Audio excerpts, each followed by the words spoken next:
nom d'Allah, le tout miséricordieux, le très miséricordieux. La nuit était tombée sur Sodome comme un linceul de silence après la terrible intervention de Djibril.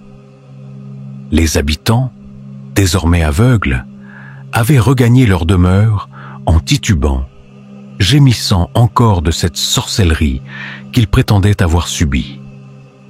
Cet aveuglement n'était pas permanent. C'était un châtiment immédiat, destiné à les disperser et à protéger Lot et ses invités pour cette nuit-là.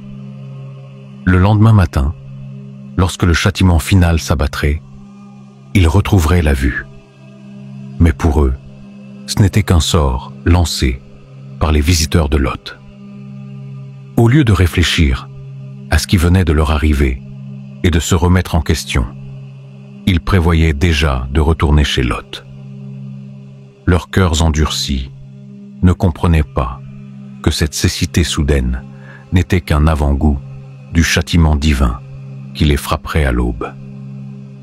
Dans leur maison, ils soignaient leurs blessures tout en échafaudant de nouveaux plans pour se venger de Lot et de ses mystérieux invités. Pendant ce temps, dans la demeure du prophète, les 3 anges nobles réitéraient leurs instructions avec une solennité qui glaçait le sang. Ô Lot, nous sommes vraiment les émissaires de ton Seigneur. Ces gens corrompus ne pourront jamais t'atteindre désormais. Mais l'heure de ton départ a sonné. Pars avec ta famille à un moment de la nuit, et que nul d'entre vous ne se retourne en arrière. Exception faite de ta femme, qui sera atteinte par ce qui frappera les autres. Cette révélation brisait le cœur compatissant de Lot, qui réalisait que sa propre épouse, la mère de ses filles, était condamnée à périr avec les impies. Sa trahison de cette même nuit, quand elle avait livré les anges à la foule perverse, avait scellé son destin tragique. Ce qui les menace s'accomplira à l'aube, annoncèrent les messagers célestes avec une finalité terrifiante. L'aube n'est-elle pas proche?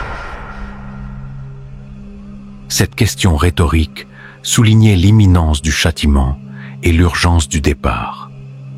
Lot, dans son impatience compréhensible de voir la justice divine s'accomplir, supplia encore. Pourquoi attendre l'aube, ô messager du très miséricordieux? Détruisez-les maintenant. Mais le décret d'Allah était immuable, et les anges ne pouvaient agir qu'au moment précis fixé par la sagesse divine. Quand l'obscurité de la nuit enveloppa complètement la ville maudite, Lot rassembla ses 2 filles vertueuses. Mes chers enfants, l'heure de notre départ est arrivée. Nous devons quitter cette cité avant que ne s'abatte sur elle la colère du tout miséricordieux. Prenez seulement l'essentiel et suivez-moi en silence. Les 2 jeunes femmes, éduquées dans la foi et la soumission à Allah, obéirent sans poser de questions, comprenant la gravité de la situation. Ils préparèrent rapidement leurs provisions de voyage, quelques galettes, des outres d'eau, les vêtements indispensables. Chaque geste était empreint de cette hâte sacrée qui accompagne les moments décisifs de l'histoire. Lot, alayhi salam, regardait une dernière fois cette maison qui avait été le théâtre de sa prédication, de ses souffrances, de son isolement prophétique. Combien de nuits il avait passé à prier pour ces âmes perdues? Combien de larmes il avait versées devant leur obstination? Ils sortirent furtivement de leur demeure, se glissant dans les ruelles obscures comme des ombres. La ville dormait d'un sommeil profond, ignorant que ses dernières heures étaient comptées. Seuls les chiens errants témoignaient de leur passage silencieux. Mais même ces bêtes semblaient pressentir l'imminence d'une catastrophe et se terraient dans leur refuge habituel. Le silence de cette nuit était lourd de présages funestes. Mais ils n'étaient pas seuls dans leur fuite nocturne. L'épouse de Lot, cette femme impie, dont le cœur était resté attaché à son peuple corrompu, les observait depuis les fenêtres de sa demeure. Elle comprenait parfaitement ce qui se préparait. Le châtiment divin approchait des 5 villages de Sodome et Gomorrhe.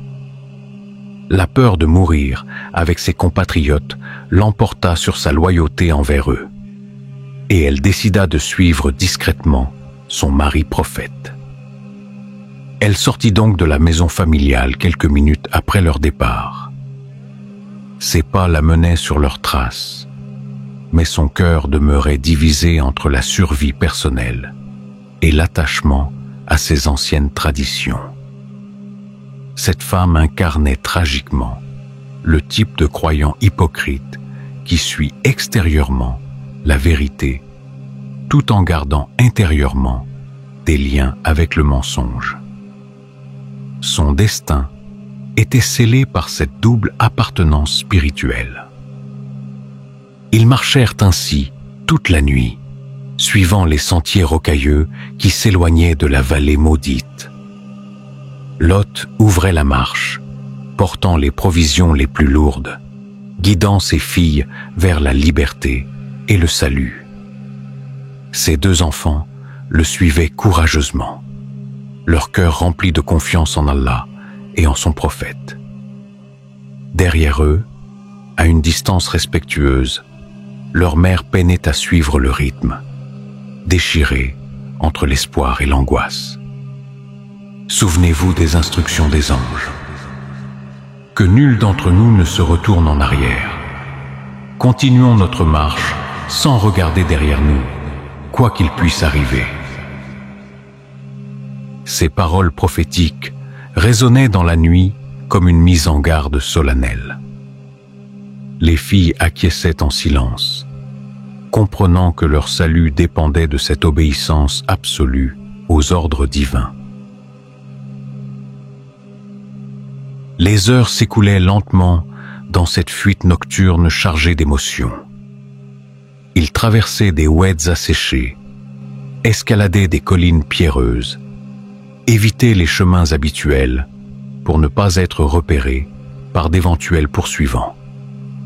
La lune, témoin silencieux de leur exode, éclairait faiblement leur progression vers les terres de Palestine, vers la sécurité et la paix promise par Allah à son serviteur fidèle.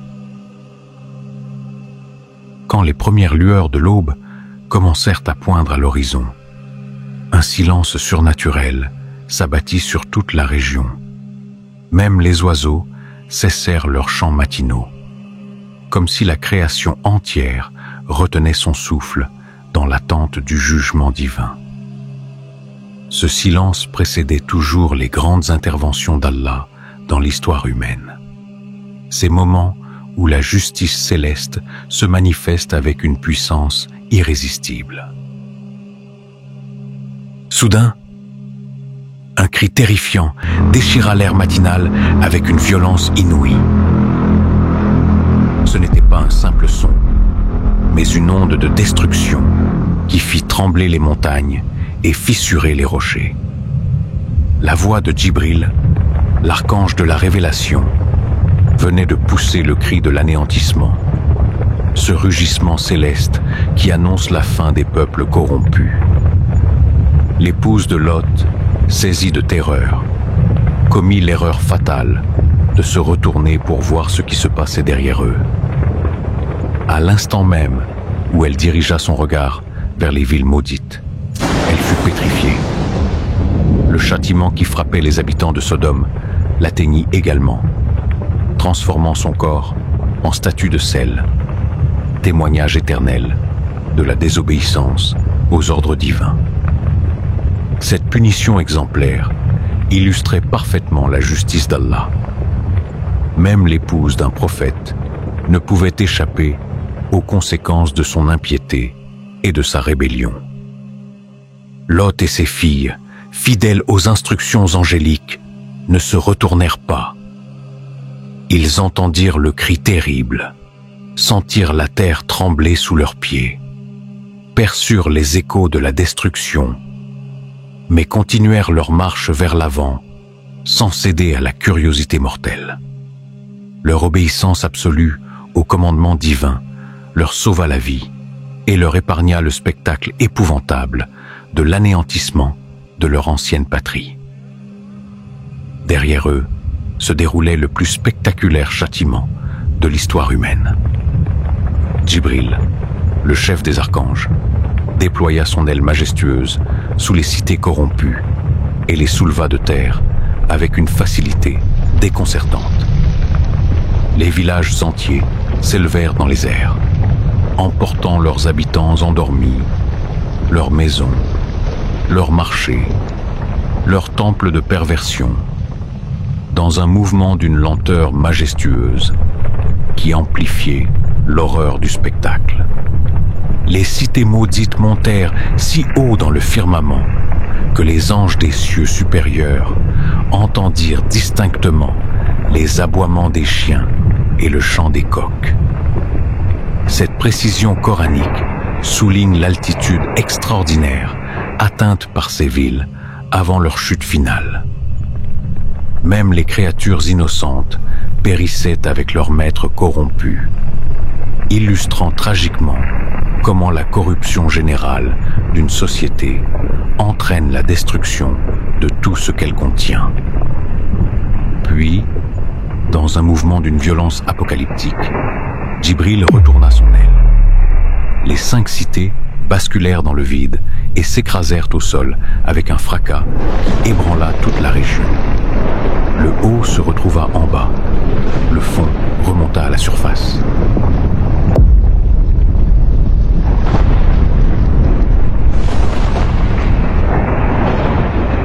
Dans un bouleversement géologique qui transformait définitivement la topographie de cette vallée maudite. La terre elle-même vomissait ses lieux de péché. Mais le châtiment divin ne s'arrêtait pas à cette destruction spectaculaire. Une pluie de pierres d'argile s'abattit alors sur les ruines fumantes, chaque projectile portant une marque distinctive connue d'Allah seul. Ces pierres célestes n'étaient pas lancées au hasard. Chacune était destinée à un individu précis, portant le nom de sa victime, gravé par la volonté divine. La justice d'Allah atteignait ainsi personnellement chaque coupable. Les pierres succédaient aux pierres dans un déluge de feu et de soufre. Elles frappaient les fuyards qui tentaient d'échapper au cataclysme, poursuivant les survivants jusque dans les contrées voisines. Aucun habitant de ces cités corrompues ne pouvait échapper à ce châtiment méticuleux qui atteignait chacun selon ses œuvres. La colère divine se manifestait dans toute sa terrible précision. Cette pluie ne visait pas seulement à tuer, puisque la majorité était déjà mort dans le renversement, mais à achever complètement le décret divin, à effacer toute trace possible d'eux et à marquer le lieu de manière infamante. Les pierres frappaient avec précision, chacune destinée à sa cible, montrant que ce n'était ni le hasard, ni une simple catastrophe naturelle, mais un châtiment ciblé, voulu et exécuté par ordre divin, de sorte qu'aucun coupable n'échappa à la justice d'Allah. Ainsi se réalisa la plus complète des destructions divines jamais rapportées dans l'histoire. Jamais Allah n'avait rassemblé sur une seule région tous les types de châtiments célestes. Le cri terrifiant, la lapidation de pierres marquées, le bouleversement géologique, l'embrasement par le feu et le soufre. Cette accumulation de fléaux soulignait l'énormité des crimes commis par le peuple de Lot et la nécessité d'un exemple éternel pour l'humanité. Le Coran immortalise cette destruction avec des mots d'une solennité saisissante. Et, lorsque vint notre ordre, nous renversâmes la cité de fond en comble et fîmes pleuvoir sur elle en masse des pierres d'argile succédant les unes aux autres, portant une marque connue de ton Seigneur. Et elles ne sont pas loin des injustes. Cette dernière phrase résonne comme un avertissement éternel pour tous ceux qui seraient tentés de suivre les traces de ce peuple maudit. Pendant que s'accomplissait cette justice terrible, Lot et ses filles poursuivaient leur marche vers la Palestine. Ils avaient traversé l'épreuve la plus difficile de leur existence, perdant épouse et mère, mais sauvant leur foi et leur dignité. Le prophète portait dans son cœur la douleur de cet échec apparent de sa mission, mais aussi la reconnaissance envers Allah, qui l'avait préservé du châtiment général. Leur voyage vers les terres saintes se poursuivait à travers des paysages désolés. Ils marchaient maintenant sous un ciel redevenu serein, mais leurs oreilles résonnaient encore des échos de la destruction qu'ils avaient fui. Parfois, Lot levait les yeux vers les cieux et murmurait des prières de gratitude pour leur délivrance miraculeuse, tout en pleurant silencieusement sur le sort tragique de son épouse bien-aimée. Ces rescapés de l'Apocalypse trouvèrent finalement refuge dans les terres bénies de Palestine. Allah, dans sa miséricorde infinie, leur accorda la paix après tant d'épreuves et leur permit de reconstruire leur vie loin des cités maudites. Lot, alayhi salam, put ainsi terminer ses jours dans la sérénité, entouré de ses filles pieuses qui perpétuèrent sa descendance bénie parmi les croyants. Ainsi se terminait cette série d'épreuves qui avait marqué la fin de la mission prophétique de Lot, alayhi salam. La destruction de Sodome et Gomorrhe demeurait gravée dans les mémoires comme l'exemple ultime de la justice divine. Ces villes maudites, ensevelies sous leurs propres décombres et les pierres célestes, devinrent un lac salé qui porte encore aujourd'hui le nom de mer morte. Aucune végétation ne pousse sur ces rives désolées. Aucune vie ne prospère dans ces eaux amères. Témoignage éternel de la colère d'Allah contre ceux qui transgressent toutes les limites de la décence humaine et divine.